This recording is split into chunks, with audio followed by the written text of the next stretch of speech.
What's up, nerds? Welcome to the Stix&Crits podcast. I am Thomas King here with the great Nathan Powers. What's up, guys? And today we're going to talk about a couple of subjects that we've been wanting to talk about. Oh, yeah, you're really amped about this first one. Yeah, I want to tear into and make everybody angry on the internet about Battle Royale games. Battle Royale games. The plague of early access for the past 5 years. And the plague of gaming just right in now. general.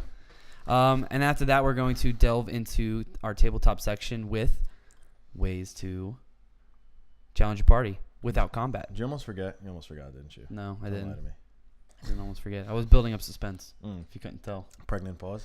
Did you say pregnant pause? Yeah, it's pregnant pause. That's what I've it's never called, heard that pregnant term pause. before. Yeah. I love that. So, yeah, let's kick this thing off with what we really came here to see, guys. Fortnite. Tits. Best game of 2018, right? Oh, my God. Right? Yeah, absolutely. Definitely not. So, one of my biggest gripes with this game isn't the game itself, but it's the allure of the game that's surrounding it. How so? IGN gave it a 9.6 out of 10. Guys, listen, I got a lot of respect for you guys over at IGN. I think your integrity is pretty high standard, and I think that the content that you put out is usually pretty valuable. Usually. Generally, I mean, sure. they're not one of the. They groups. used to be great. Yeah, they're not one of the groups that I target as like they're what's wrong with games journalism. But come on, 9.6 out of 10. You're saying this game is as good as The Last of Us or Uncharted 4 or 3 or any of those? Yeah, no. Legend of Zelda, Halo. Come on, they're insane. And it's not just Fortnite. It's every game under this Battlegrounds Battle Royale umbrella. Yeah, I mean they're not even games. It's a game mode. Yeah, it's a glorified game mode turned into a full release game somehow. Yeah. PUBG and Fortnite, the two most popular examples. Yeah. PUBG though is kind of lost steam because Fortnite's free. I think that's the main thing. Yeah, that's a good way of putting it, and also the fact that they rushed to release on Xbox, and the Xbox version is just janky. It's and really glitchy janky. Yep. Yeah, it's not. Even the computer version's janky and glitchy. Yeah, like when I tried it out in early access, that game was unplayable. Yeah, man, just unfucking playable. And it's so boring. It's just walking around, waiting to get sniped, or you're camping in a house in the center of the hurricane, waiting for the last 3-5 survivors to show up so that you can blow them up with a shotgun when they come in your house. It's the only game I've ever played where you can put a controller down and win the game. Yeah, it's pretty sad. But we're not just going to sit here and just like bash it, because we do our research. Sometimes we look into our facts, and there's a lot of factors that go into why these game modes are like subpar, and really like there's a good point that I saw before. It's like they're almost like mobile games that have been blown up to console games. Yeah. Like, who is that guy? I really loved his analysis. I don't remember. We'll figure it out. We're gonna actually link.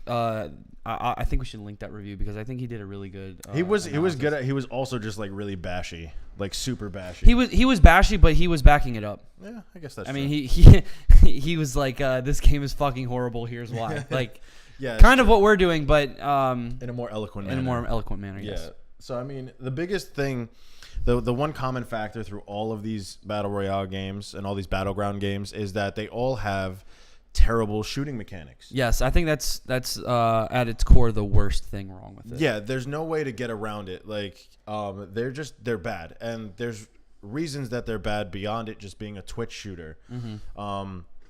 So like I told you, there's a programming for what's called the hit scan mechanic. Mm-hmm, mm-hmm. Okay, and the hit scan mechanic is basically when your bullet physically hits another player in the game, and you get scans it as damage. Right, and you get a visual representation on the screen, whether it's numbers or your reticle blinking up red. Yep. That is usually in shooters coupled with the kick mechanic, which is very simple. Your gun kick. Yep, and it's going to change the trajectory of your bullets. It's going to force you to learn how to manipulate, your aiming reticle. Yeah, and it's going to like slowly teach you how to use the gun practically in every single situation that you're going to confront in the game. The problem is Halo, COD, Gears of War have both of these mechanics.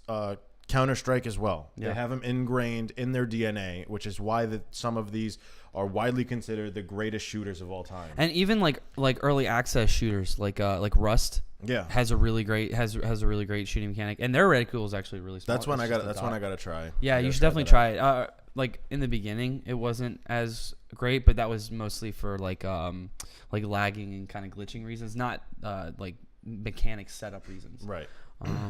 But this game only uses one of those. This game tactics. only uses the hit scan mechanic.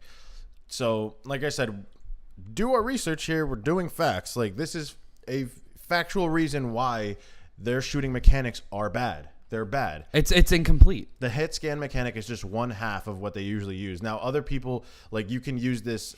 You can also call this a form of aim assist, right? It's not going to pull your reticle fully, but what it does is, without using the kick mechanic, you're left to just use your twitch responses. You're not going to really learn how a gun kicks, how it moves when you move, what to target with that gun. You basically just aim and pull the trigger, and there's not much like mathematics. There's not much skill behind it. Yeah, God forbid you have any lag to where your bullets aren't going where you think you're pointing. Exactly. I mean, and not only that, but that's that coupled with the expanded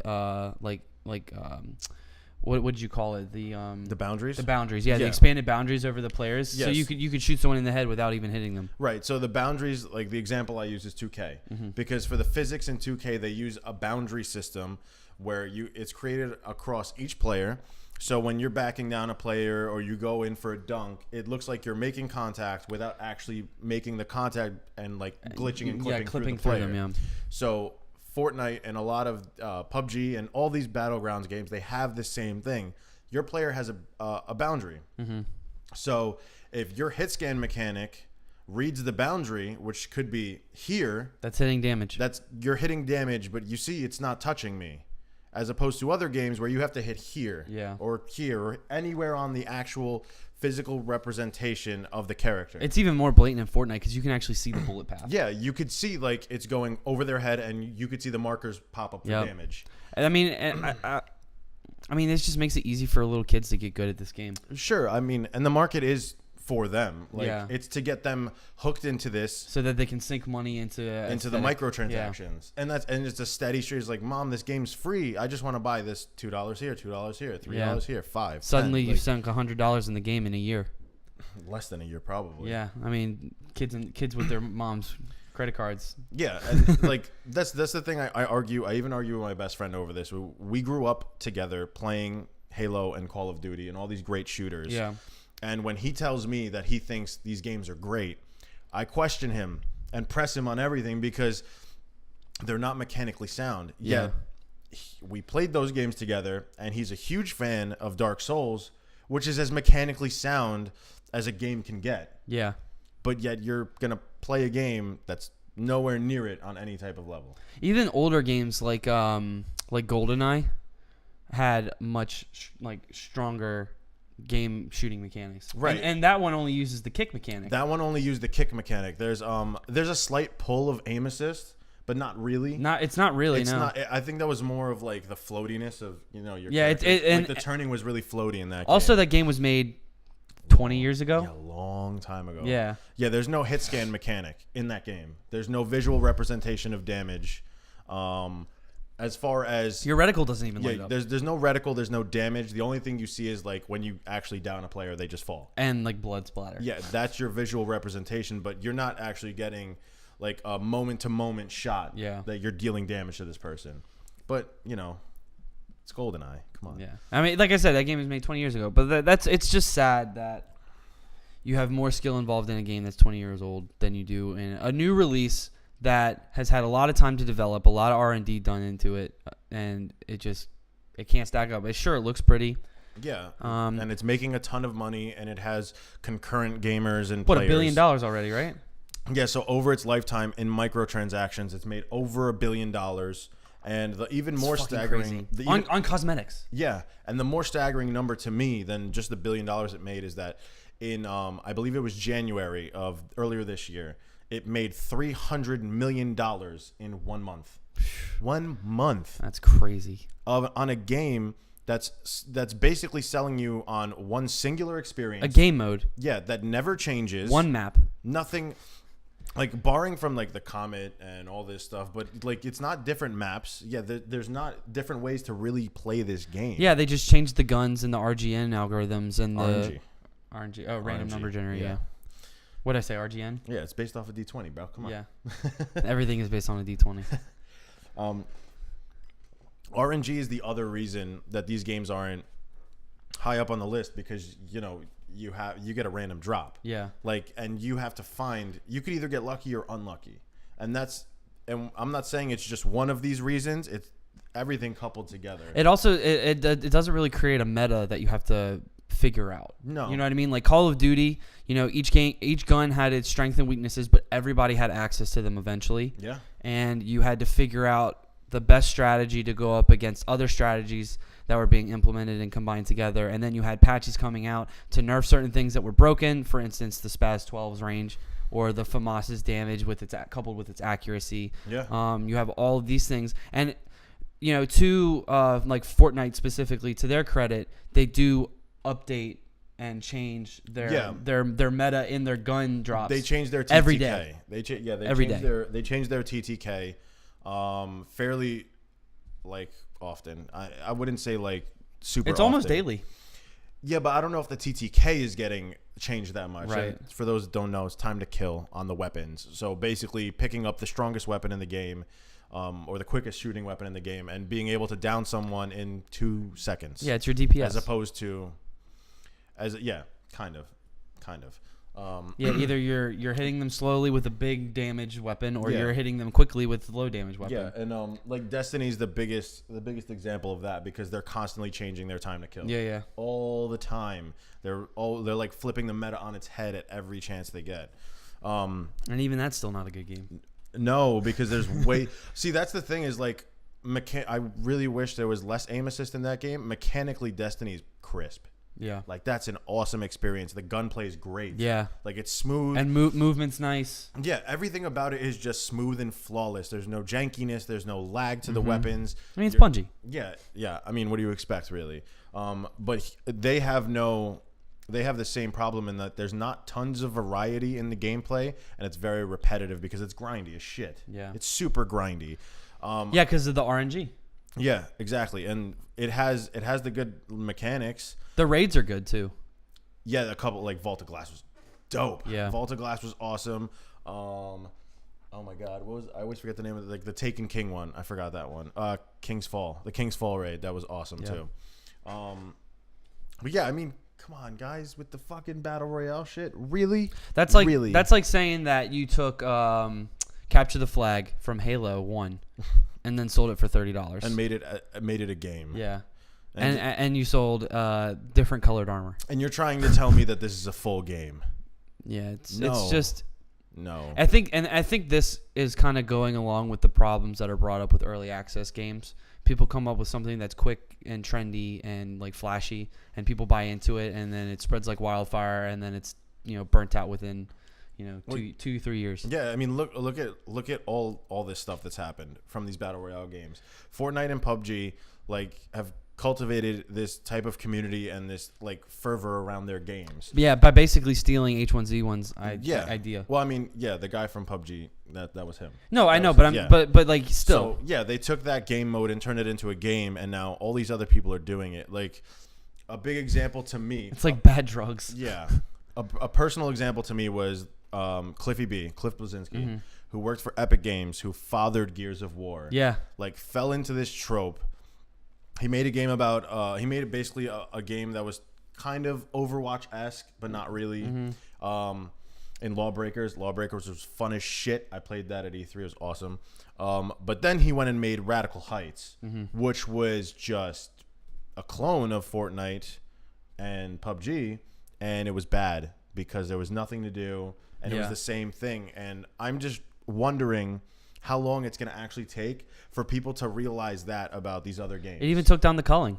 Yeah, I didn't even know that. One. I didn't even know that existed. The culling 2. There was the Culling 2 is a battleground game, just shot for shot. That's all it is. Which is a shame because the first culling is really fun. Yeah, A lot of people loved it. Yeah, it's smaller, it's more competitive. I like the whole game show aspect of it. Yeah. It's like if you mixed Hunger Games with Fortnite kind of. Exactly. And but they decided to sink their money into this battleground game, and their fans were furious. Mm-hmm. And it led to a lot of people complaining, an over 90% drop in your concurrent gamers. Yeah. And the main producer and head developer of the game both apologized to the fan base. Yeah, I would fucking hope so.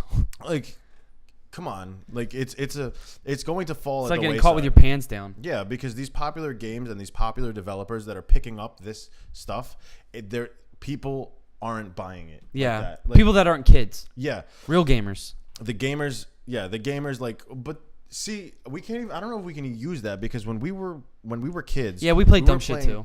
We played dumb shit too, but then we also played Halo and Call of Duty. Yeah, and I'm not Counter-Strike. And I'm not gonna sit here and tell people what to play, because if you like it, like, do it, but don't sit there and give it a 9.6 rating on IGN. You're just fucking pandering. Yeah, you really are. You're pandering to children who want to throw their money at a game, and I wouldn't be surprised if they got some money for that article. I mean, I would hope not, because it's IGN.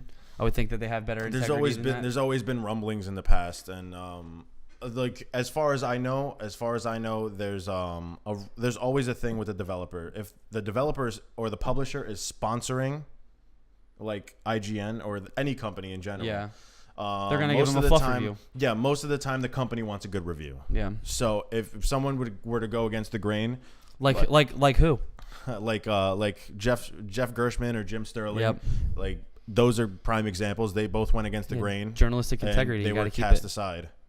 So. I mean, yeah, and so another thing I really hate about this game, which is Fortnite specifically, it's like glorifying trade, is that you can do the in-map building system. You can manipulate the environment and build up, stairs and walls to, get a tactical advantage.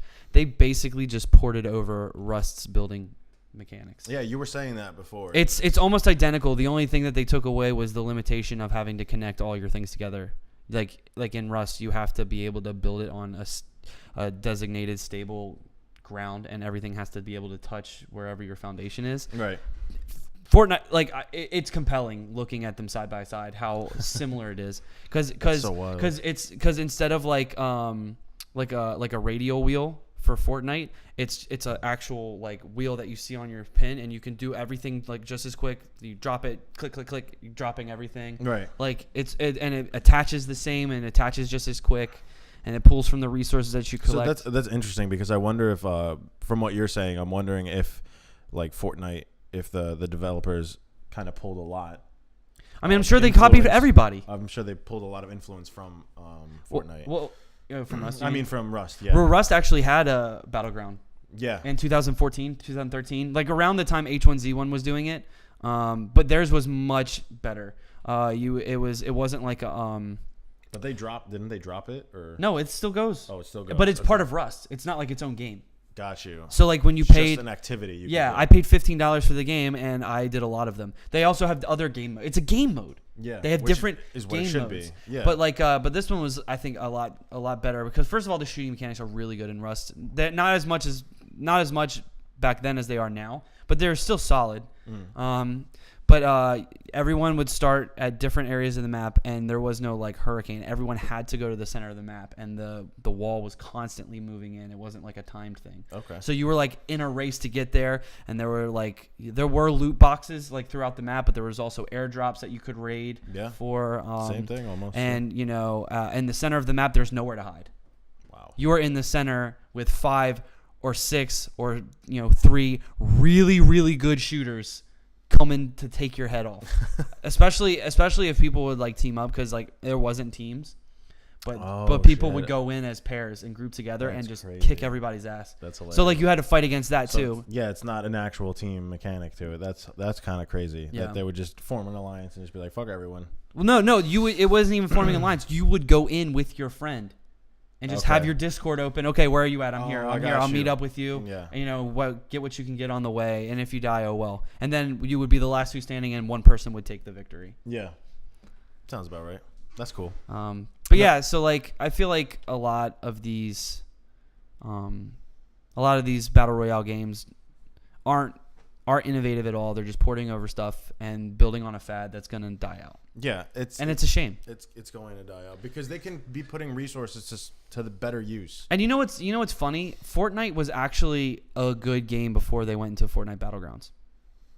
Did you even know that there was a Fortnite before? No, I did, but I never. It's like a zombie apocalypse game. Yeah, I didn't play it. It's oh yeah, I remember seeing people playing that. It's like a storm that has come to the planet, But and when it strikes the ground, zombies come out of the ground. Yeah. And it's it's almost like a tower defense. I do game. remember. I remember seeing that. That's right. That's what it started as, and that was a much better version of the game. Like, sure, the shooting mechanics weren't the same, but it wasn't competitive. You were fighting hordes of zombies and building traps. And like the building aspect was so much cooler. Why not just like combine the two and have them both together? I mean, they should. That would be that would be an innovative way of doing it. Yeah. Like doing team battlegrounds where you're building bases and raiding and maybe you can have like one group is protecting the base and the other group is trying to attack and defend. Yeah, like that would be dope. Yeah, like Fortnite Rush. It doesn't and at that 50 point on 50. Yeah, at that point you're introducing innovative like tactical skill that has to be implemented. Yeah. And the shooting mechanics can be a little like less leaned on. Yeah, as opposed to although they should fix them. Just in general. No, they need to. As opposed to just stomping out the shooter genre, which is happening. Like Call of Duty is just. To be fair, there haven't been that many great shooters lately. No, that's what I'm saying. Like shooters are like slowly dying off because there's. Call of Duty is just like doing the same shit for years on end, and it's repetitive. And now it's doing what Fortnite does. The worst part is you're talking about like someone that would constantly innovate and bring new things into the shooter genre and Call of Duty, and now they're taking a step back and they're like, okay, we're gonna implement Battlegrounds, but we're not gonna have a campaign, which was their strongest feature. Why would you do that? It's so dumb. Yeah, to me, like, I think it was like when Halo said they weren't gonna do couch co-op anymore. Yeah. I mean, it's weird. Man, it makes no sense to me. Yeah, it really... why wouldn't you want to have a campaign, a Battlegrounds mode, a zombie mode, and then a PvP deathmatch? That's the thing is like consumers of video games have just been so content with not getting what they should be feeling like they deserve. Yeah. You know what I mean? I had this argument. It wasn't really an argument. It was kind of like a 3 comment war on a Facebook post with a friend of mine. And it was right when Elder Scrolls 5 came out. Skyrim came out. Ooh. And he was really upset. And he made a big like rant post about how it's unacceptable that Elder Scrolls could put out such a buggy game. And my response was, well, it's a big game and it's a very ambitious game. These things happen. And he's like, but why should that be acceptable?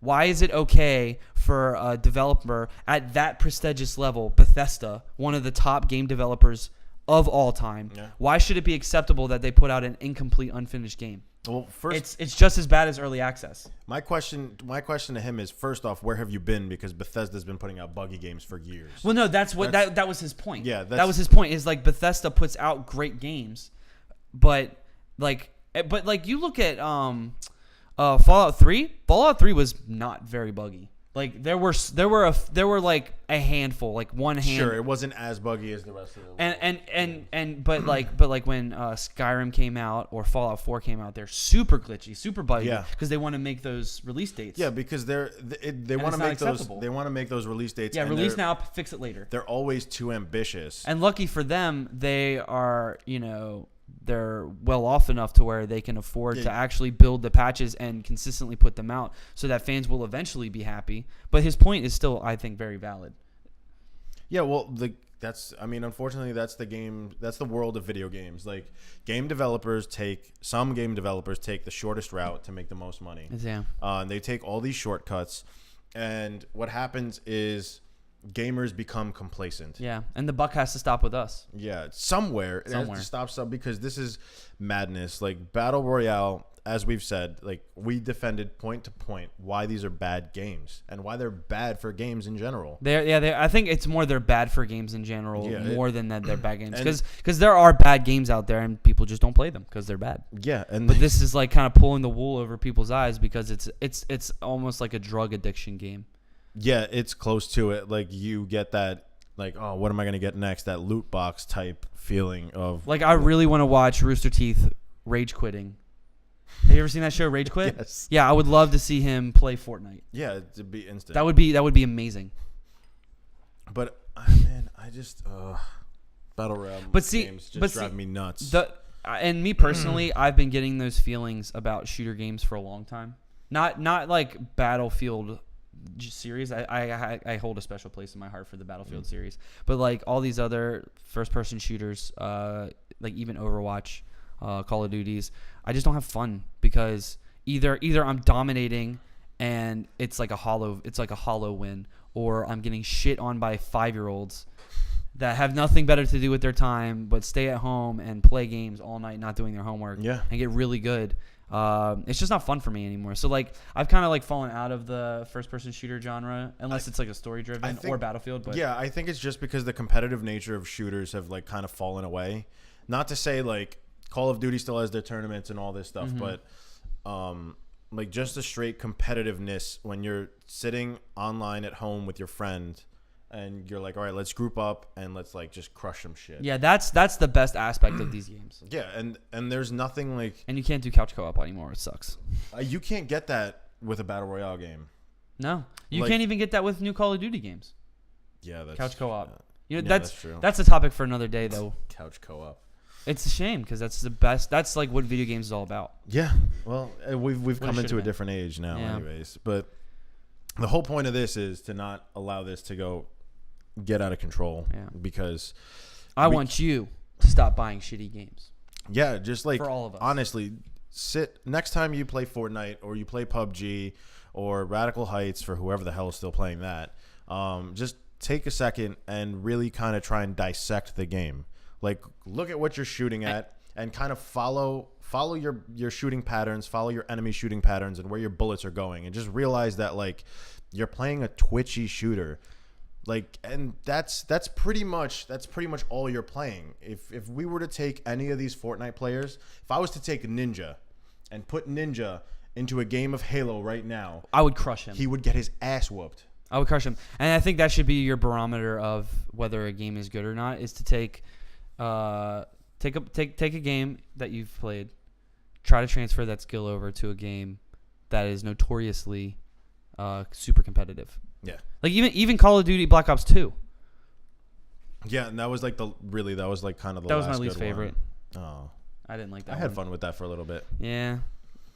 But yeah, I mean, now I'm interested to see what Call of Duty does, to see if it's going to. I really hope, and it's crazy that I'm pulling for Call of Duty right now. Yeah. But I hope that Call of Duty buries the rest of these battle royale games. I think they could. I mean, they have the money to do it. They have the development team to do it Yeah, because it's not like the games.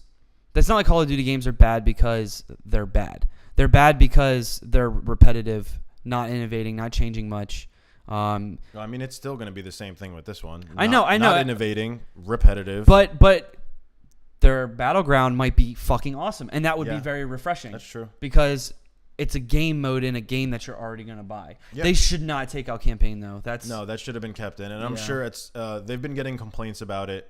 So I'm sure that there will be in a season pass somewhere. Yeah. They're going to insert some type of story mode. Which, yeah, and then that's just another money grab for them. But that's a topic for another day also. Yeah, that is definitely. But yeah, I mean, battle royale games are subpar, pandering, bullshit, and you we don't need them. Yeah, you should really reevaluate what types of games you play. Just play more RPGs anyway. Who wants to sit online and get called strategy games. and get called racial slurs by 13-year-olds who don't even know where their dick is yet? Yeah, exactly. You know what I mean? Just spend 10 hours in Skyrim or in Hyrule. Don't buy another version of Skyrim. I love Elder Scrolls. Don't buy another version of Skyrim. Yeah, you should own it by this point. Everybody should. Yeah, seriously, somewhere on anything. Unless you're into VR, then you should get the your VR T1 version. calculator. Yeah, right. It's available on I that still right have now. I still have my Texas Instrument calculator.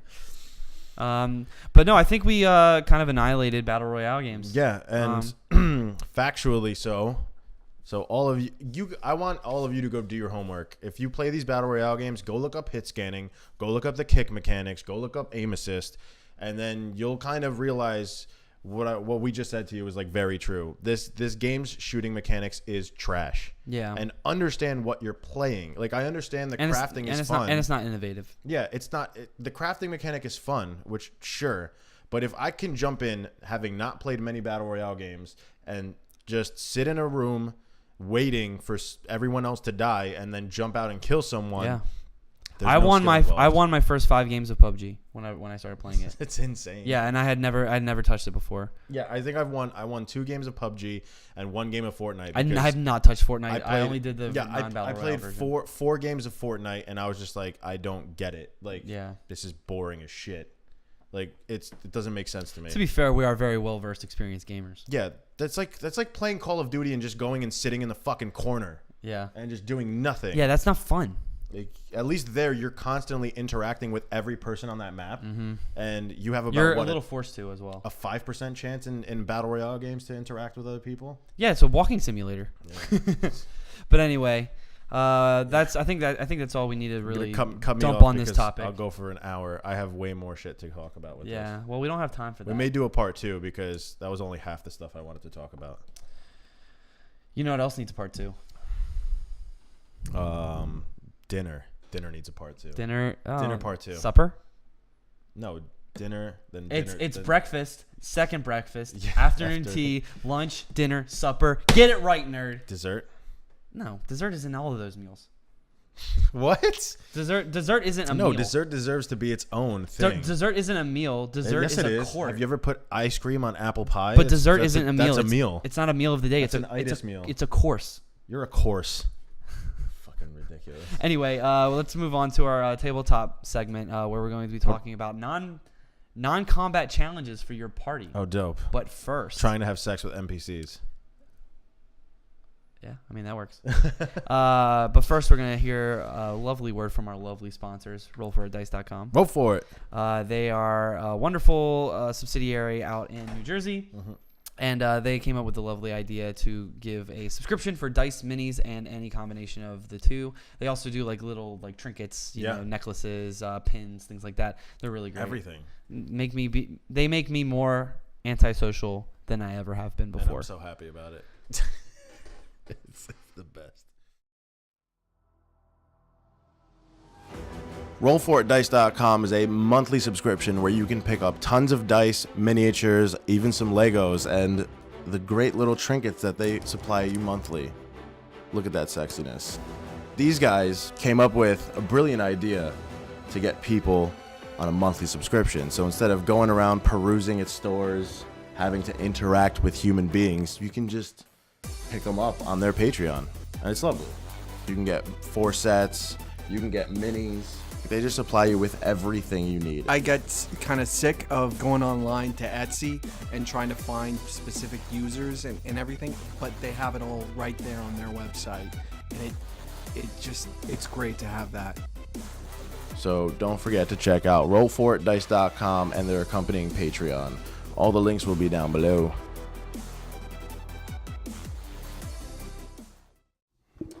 All right, guys, welcome back from the break. Thank you again to our sponsor for hooking us up. Roll for dice. Yeah, well, hooking us up with wonderful dice that we can use for our next segment, which is non-combat ways to challenge the party. Yeah, boy. So, Tom, Yes. what are some of your favorite ways to challenge your players? So I typically like the puzzles. I love doing puzzle stuff. Little like brain challenges, stuff that'll kind of get them out, and you can utilize those in and out of combat, which is kind of the best part. So you can have active stuff. I go back to one example that I used early on when I was DMing, but it was kind of awesome. So they came across a puzzle where these stones were petrifying anything within their light. So they were able to kind of figure out, like they started like trying to take one of the stones off, and some of the enemies just came out of their petrification and were like, oh shit, we're gonna kill you. And then during the battle, they began using them, as did the enemy, to their advantage, and they were trying to like As weapons. Yeah, and it was fucking dope. So everybody was just like petrifying each other. Okay. That was pretty cool. But that seems to be implemented with combat as well. So like Yes, you could do both either way. Like then there's with the same kind of petrification, you can you don't have to use that exact thing, but you can make it so like you have to line up these lights and it'll open a door or a chest or a secret passageway, something like that. I like puzzle things. Okay. Puzzles are fun. I like using puzzles too. I just struggle running them correctly because I want the players to be able to like try and figure it out without just making rolls. Like I feel like if they're like, oh, I make an investigation check. My character has a 17 intelligence. Just tell me the answer. They would figure it out. Yeah, like it's kind of hard to combat that argument because they would. Well, I mean, not necessarily. You could always use the argument that they've never come across this before. No, but like your intelligence level, like if you have an intelligence of a 16 or a 17, like you're way above the intelligence level of a normal person. Right. So if I'm not really a genius, I might have trouble figuring it out or something like that, and I want to use the roll as like my failsafe, right? Okay. So it's hard for me to implement them that way. But I like puzzles where it's where there's like a physical element to it, where there's like dangerous circumstances, so they need to figure out how to achieve figuring out the puzzle without dying. Like it's like, for instance, I'll do like a puzzle where they have to maneuver blocks in a certain order across a chasm to actually be able to make it. But every time they move something incorrectly, maybe like a trap is triggered,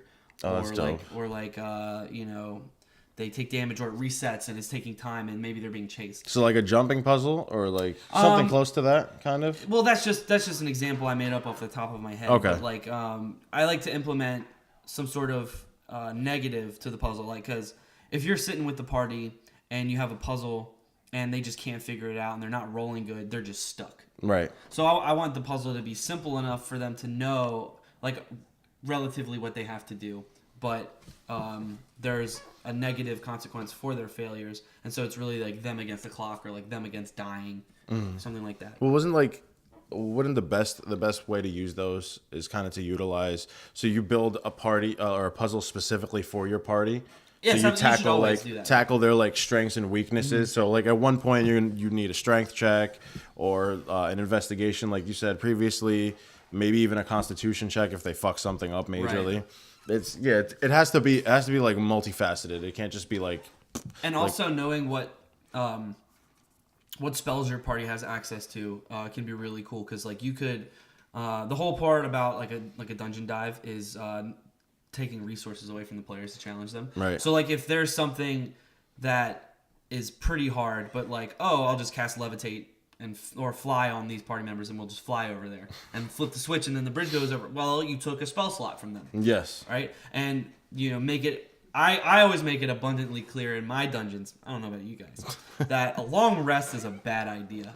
And a short rest is also probably a bad idea because there's definitely wandering groups of monsters until you clear it out. Of course.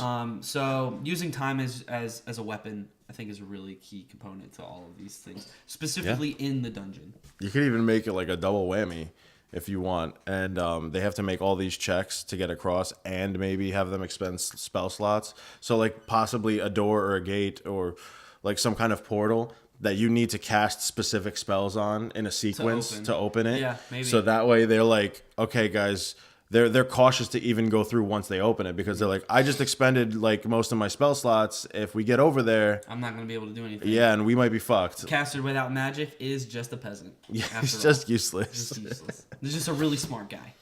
Right. I mean, there's like tons of different ways to do stuff, like we said, but like non-combat encounters.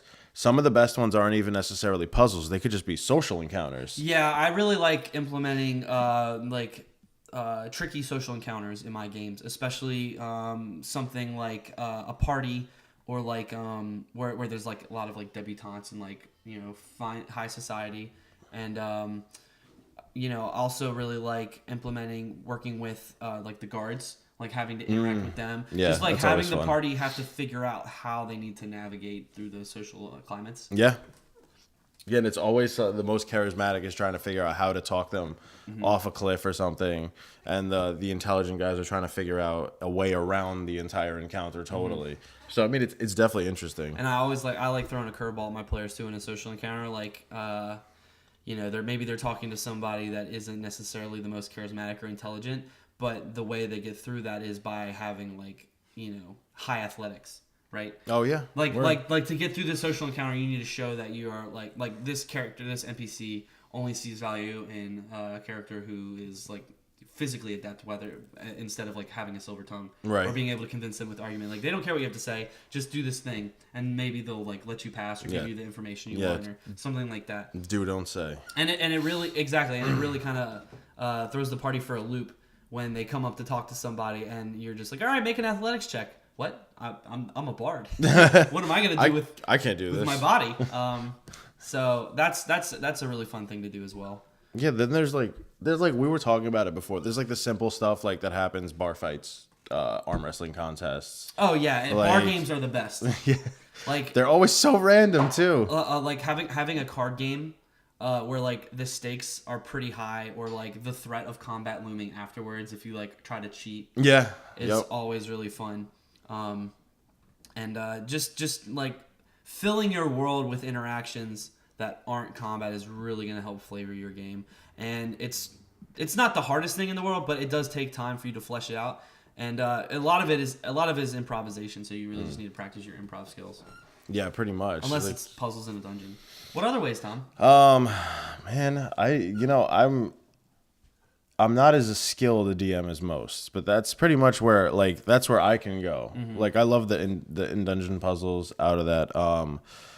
The more than what I just mentioned, the most stuff I used was maybe like decrypting messages. Mm-hmm. So I would scope out word puzzles. Yeah, I would scope out kind of like what the party knows for languages. Yeah. And I'd give them like, not only would it be in languages they don't possibly know, it could be a mix of any varying language, but also the message they get just to them immediately doesn't mean much. Yeah, because it's encoded. They're just like, what the fuck does this mean? Like the serpent will be at the river at 4. I don't understand. Like that's a very specific time for the serpent. Yeah, but then I mean, it could mean literally anything. So they kind of have to pick it apart by language, put it in context, and then they have to figure out what the hell this means. Yeah. So and then that kind of wraps a puzzle and social encounters into this huge, like, I don't know, this session of turmoil for them because they're like, what the hell? And that it almost becomes a quest in itself, just solving this one simple puzzle. Yeah, and it can bring all your party members to have to use all their skills and everything at their disposal, which I think in some ways for a DM is more satisfying than just giving them a really, really ridiculous fight. Yeah, it keeps you thinking, keeps their juices flowing, all that stuff. I also really like challenging the party with specifically for spellcasters, their components. Oh yeah, that's a really great way to challenge them because most of the time, do it. Well, most of the time, players don't really worry about their components. As long as they pay the gold value to be able to cast a spell, they're able to do it. And usually, like higher level spells, you actually need like hard to find components like diamonds and rubies and specific like dragon scales, crazy stuff. But like at the lower levels, if you make it clear, as long as you make it clear at the beginning, you don't want to trick your players into not worrying about it. Then like, all of a sudden, now you guys got to use components. Yeah, because then you're just a dick. But just like having it. Like maybe they're used to having a spell prepared. For instance, Witch's Bolt. I think that you need like a stick, like a branch from a tree. Witch Bolt. Yeah, you need a branch. Yeah, I think that's one of the components. But like, say you've been adventuring in the desert for a week and there's no trees. Well, you can't cast that spell now because you haven't been able to collect your components. That's unfortunate because that spell's dope. That spell's really strong. Or maybe like a player gets cursed and now they can't talk. Well, now you can't use any verbal components. And they could be or maybe even worse, God forbid you're like lose some limbs or you're paralyzed or something like that. No somatic components. So if you're able to tax them that way, that's gonna make them think of how they're gonna have to not only get those components back, but how to deal in the meantime. So that's another way. That's interesting. Yeah, I never thought about it that way. Most teams don't think about it because they don't worry about components. That's really good. Yeah, especially when you talk about like something like Witch Bolt, which doesn't have a great amount of components, and you're talking about an automatic hit every turn once you get it. Yeah, that's insane. Well, it's a save every turn. No, it's automatic. Are you sure? Positive. Yes, I have it on my character. I've been waiting to unleash it, and I miss the first attack every time. Yeah. Because it's an automatic. Just roll a d12 and it does the damage. Concentration that's it. But it can't. You can't do anything else. Right. But hey, you don't have to roll for attack. That's pretty nifty. Yeah. So yeah, there's tons of ways to challenge the party for sure. Combat is just usually seen as the easiest because there's so many rules for it. Yeah. And if you look in the DMG, they do have like non-combat encounter rules, but it's not that much. I think it's like 4 pages, if that. I haven't flipped through that section in a while, but I skimmed it the first time I went through the book.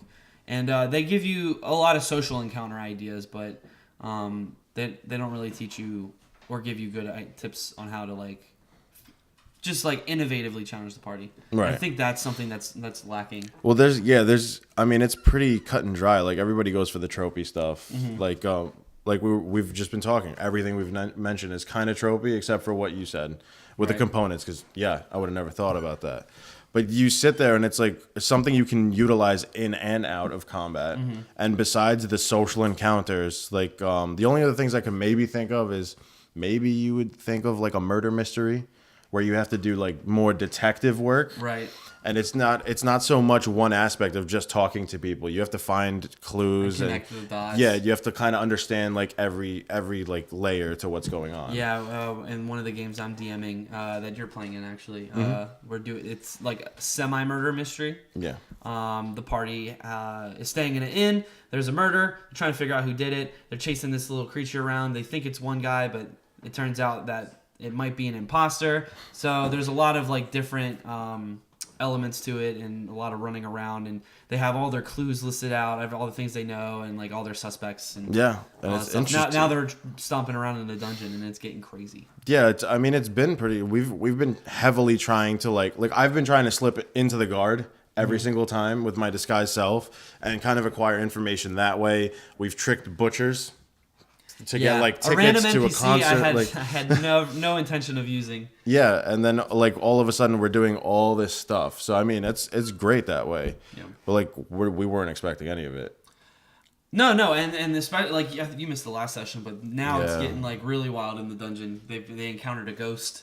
Oh God. They're like kind of delving into this like older kingdom that's been buried under centuries. Yeah, so I've been implementing a lot of like non-combat mystery stuff for them for more clue gathering for sure, and like the wine. That's another way you can text your party non-combat is dungeon design. Well, of course, yeah. For instance, in the game that I'm running now, the players they go into a dungeon and there's 3 hallways. They end up going down the left one, and they find this room with cages and there's this hole in the ceiling. So there's all these like above ceiling ventilation tunnels that the party members are crawling through. And it comes down into all these different rooms and there's traps everywhere, but it's all like dark, so they're trying to like figure out like where the paths are leading, and they're trying to map everything out because I'm not really showing them a map.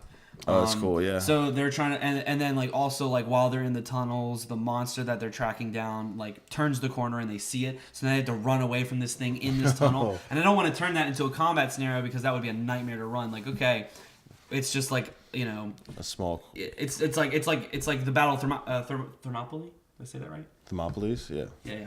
The Spartans and the Persians are just fighting each other in like a 5-foot hallway. Like I don't want that. So I'm having them do like all this running around, and like Nora, she like rolled a 1 on one of her dexterity checks to outrun it, so she fell down a hole and hit a trap. Shit. So like that's another really cool way you could definitely challenge the party and non-combat. I just thought of one. I mean, you could tell me if you consider it kind of a non-combat challenge, but what I did my first time DMing was instead of kind of giving them a map of the land, right? I brought them to kind of an area that none of them had been to. And so what they have to do, there's no map for them to kind of even purchase or find from someone. So as they're going along, I made it so that they had to kind of map out the area as they're going. Yeah, definitely, because like that, and especially if you let them know up front, like, hey, you have to figure out where everything is. I'm going to tell you the descriptions. I'm going to tell you the places, and you have to like make sure that you're keeping your notes right, because if your character doesn't remember and you don't remember, then you don't remember. And we're going to add that challenge to the game. Yeah. That would definitely be really interesting. Yeah, that was a cool one because like for the longest time, so like wherever they were going, they were always making sure they were checking the map. They would talk to a couple people to see, who's been there, who hasn't. They would recall on their own notes, and they'd be prepared because they're like, listen, if we go somewhere, we don't know where we're going. Yeah. So we could end up in a totally treacherous situation and have no idea what's going on. Yeah. Or how to even escape. And naming the roads. Yeah. And like taking down landmarks. Yeah, so they were like, it got to a point where they were struggling. But it eventually got to a point where they became like very cautious and very prepared about everything. Yeah. And then you also know like when you're in a certain area what's going to be there. Yeah. And you don't have to like do hearsay because you're kind of like Lewis and Clarking it. You're exploring all over the place. Yeah, and I feel like it was actually more rewarding for them, and it was also more rewarding for me as the DM because they knew the land better. Yeah, you didn't have to like constantly describe it to them. Yeah, and they would understand like where they could retreat to and where they couldn't. It was great. And it's really fun being in those game situations where like you as the DM, you get to sit back and let your players run the game for you, and you are just the reactionary voice. Like, yeah, okay, well that's what you're doing. Okay, make this roll. Yep. This is what you see when you get there. What do you do? And they kind of take over and let their imaginations run wild. That's a really fun, rewarding experience as a DM. Oh yeah, hell yeah, yeah. That's the only one I could think of that's like not typical. Yeah. That I've done.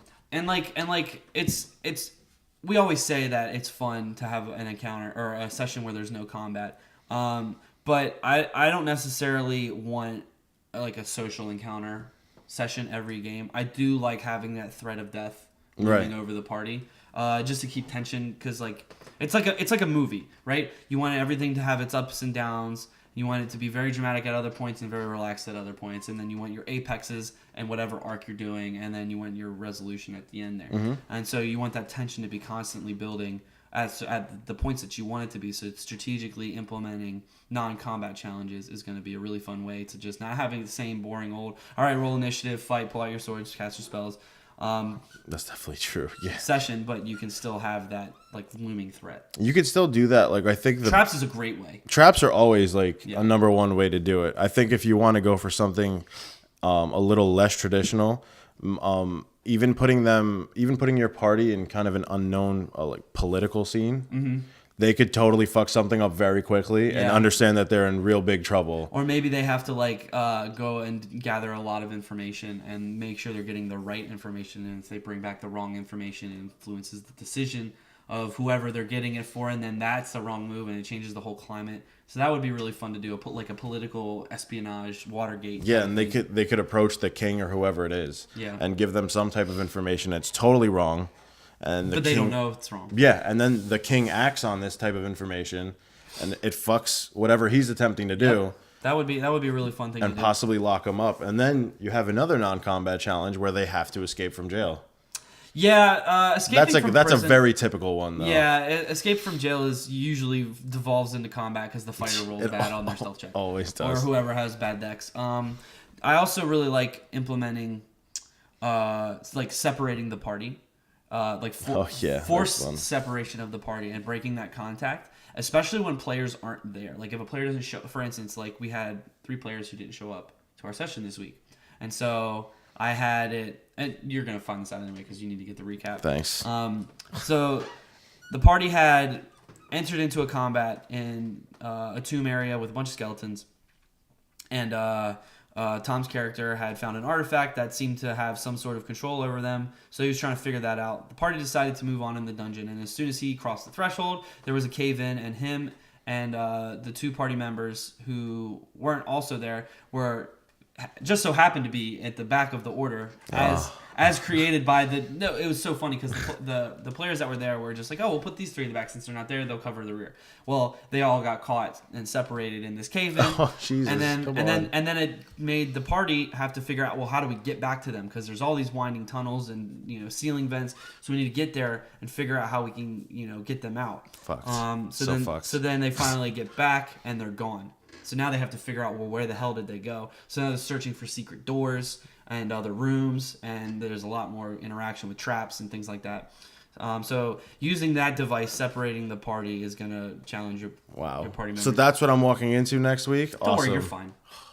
I still have my crown? I better still have my crown. You'll find out at the session. That's bullshit. I want to control the undead. That's not how that works. I can tell you right now that it's a lot different than you think it's going to be. That's another really interesting way to non-combat challenge the players is give them a magic item when they can't identify it. Yeah, and have them try to figure out what it does. Like I really like when I introduce an item of magic entity or something like that. I don't like telling them what it is. So like for instance, like you open a chest and there's a wand in there. Well, don't tell them it's a wand. You see this stick in there, and it's like nice carved, and it's got these really cool etchings. It seems to have a handle. If there's a caster in the group and they're proficient in Arcana, I'll be like, oh, you would recognize it as a wand because you're formerly trained. You've probably used these before. But when the rogue is just rummaging through the shit, you see a stick, just like this. You see a stick, some rolled up pieces of paper, and a shit ton of gold. Well, that's how you would look at it probably, unless you have experience with those things, especially for lower level parties. Yeah. So. Just like little things like that is going to challenge the party just a little bit, to where they have to figure out and do more like asking questions and making more rolls. And... Yeah, that crown I found. I was going around like trying to figure out how this worked, if it could even work. Yeah. And I was like, fuck it. I placed it on my head. Yeah. And then all of a sudden, these skeletons that were attacking us, they bowed. They bowed down to me. Like you explained, like the oxidation just fell off, and it looked like a brand new crown. Then I had one of the party members attempt to hit me, and I tried to take the sword from like I tried all these different things, and You're gonna be really mad when you figure out how easy it is. I'm sure I've missed it totally, and it's probably obvious as hell. But I mean, that's part of the challenge, right? I found this thing. I have no idea what it is. Yep. There shouldn't be a reason, even out of dumb luck, for me to kind of fully understand it off the rip. Yeah, unless you have the like augury magic. Yeah, pretty much. So I mean, challenging your party can come in many different ways. Yeah, and it's really a good way to exercise your thought process as a DM, to really figure out how to challenge them without combat. Because combat is always fun and it's really easy to do, and that's its own challenge in and of itself, making balanced encounters and stuff. But if you can really challenge your party's like thinking, you're gonna have a really fruitful experience for sure. Yeah, and I think it's best, even if you prepare something beforehand, if you just go with the improvisation aspect of it, it usually turns out even better, because you could probably think of something on the spot. Yeah. And just like kind of inject it as the DM. Yeah, and Matt Colville has a good saying: "Don't prepare what you can improvise." Yeah. And prepare just the bare bones what you need, and really kind of roll with the rest. But let us know in the comments what you guys do to challenge your party members, other DMs. We would really like to know, so that we can steal them for our games. I mean, I'm just gonna be blatant about it. I'm gonna use it, especially. We just shared a lot with you guys, so yeah, I mean, well, not that much. These are lame. Come on, they're all cool. No. We're pretty great at what we do. Just give your party vampirism and let them figure their way. Yes, that actually would be interesting. Like, you just can't go out in the sun. You can't figure it out. Anything. Yeah, you can't interact with people without wanting to meet them. And they all fucking hate you. Yeah. And they can tell because you're pale and you have red eyes and you're hungry and whatever. Or you could just be an albino, I guess. I don't know. Thanks for tuning into the podcast though this week, guys. Don't forget to like, share, and subscribe. Leave a comment down below if you so care. And we'll see you hopefully next week. Next week, guys. Later. Roll for it, baby. Oh yeah, I gotta roll for it. And 8. Wow, that's terrible. I broke the streak though of 1s and 20s. Yeah, seriously.